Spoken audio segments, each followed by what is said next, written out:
हर हर महादेव, श्री शिवाय नमस्तुभ्यम। आप सबको फिर से स्वागत है मेरे यूट्यूब चैनल अहल्या की दुनिया में। और कल हम पुरुषोत्तम मास की महत्तमा 8वें अध्याय कथा सुने थे। आज हम पुरुषोत्तम मास की 90 अध्याय की कथा सुनेंगे। आप इस कथा को अंत तक जरूर सुनिएगा। सूत जी बताते हैं कि मेधावी ऋषि की कन्या अपने पिता के निधन के बाद अत्यंत दुख और अकेलापन में जीवन व्यतीत कर रही थी। उसका हृदय शक से भरा हुआ था। वो न केवल माता पिता से विहीन थी, बल्कि अपनी भविष्य को लेकर भी चिंतित रहती थी। वो कन्या एक सुनी हिरणी की तरह भयभीत और असहाय होकर अपने घर में रहती थी। उसके नेत्र आंसुओं से भरे रहते, हृदय दुख की अग्नि में जलते रहता और हर क्षण वो अपने जीवन का कोई मार्ग नहीं देख पाती थी। उसके मन में सबसे बड़ा दुख यह था कि उसका विवाह नहीं हुआ था और अब उसके जीवन का क्या होगा। यह चिंता उसे भीतर से तोड़ रही थी। उसी समय उसके दुख को दूर करने के लिए दिव्य संयोग से महान तपस्वी दुर्वासा ऋषि वहां पधारे।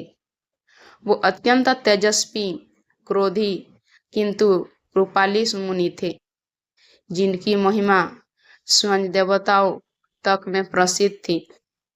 उन्हें देखकर कन्या के मन में आशा की किरण जागी। कन्या ने अत्यंत श्रद्धा और विनम्रता से दुर्वासा ऋषि का स्वागत किया। अर्घ्य, पाद्या और वन में उपलब्ध फूल फल से उनकी पूजा की।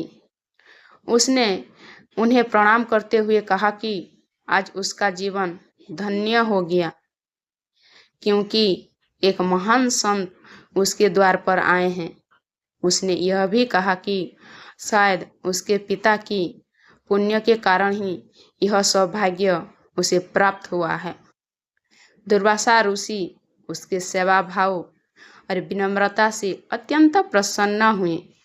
उन्होंने उसे आशीर्वाद देते हुए कहा कि वो एक श्रेष्ठ कुल की धर्मपरायण और पुण्यात्मा कन्या है। उसके पिता का तप सफल हुआ है, जो उसे ऐसी कन्या प्राप्त हुई है। तब कन्या ने अपने हृदय का सारा दुख उनके सामने प्रकट किया। उसने कहा कि वो अनाथ है, उसका कोई सहारा नहीं है और विवाह ना होने के कारण उसका जीवन अधूरा रह गया है। उसे यह भय सता रहा था कि यदि शीघ्र विवाह ना हुआ तो उसका जीवन व्यर्थ हो जाएगा। उसकी करुणा वाणी सुनकर दुर्वासा ऋषि का हृदय द्रवित हो गया। जदा भी वो स्वभाव से क्रोधी थे, परंतु भीतर से अत्यंत दयालु थे। उन्होंने कन्या के दुख को समझा और उसके कल्याण के लिए उपाय सोचने लगे। अंत उन्होंने उसे एक ऐसा दिव्य और सारभूत उपाय बताने का निश्चय किया, जिससे उसके जीवन का दुख दूर हो सके और उसका भविष्य उज्जवल बन सके।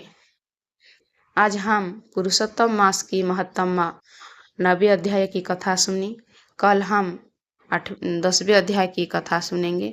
आपको इस कथा कैसी लगी कमेंट में ज़रूर बताइएगा और मेरी वीडियो आपको अच्छा लगे तो एक लाइक ज़रूर कर दीजिएगा। हर हर महादेव।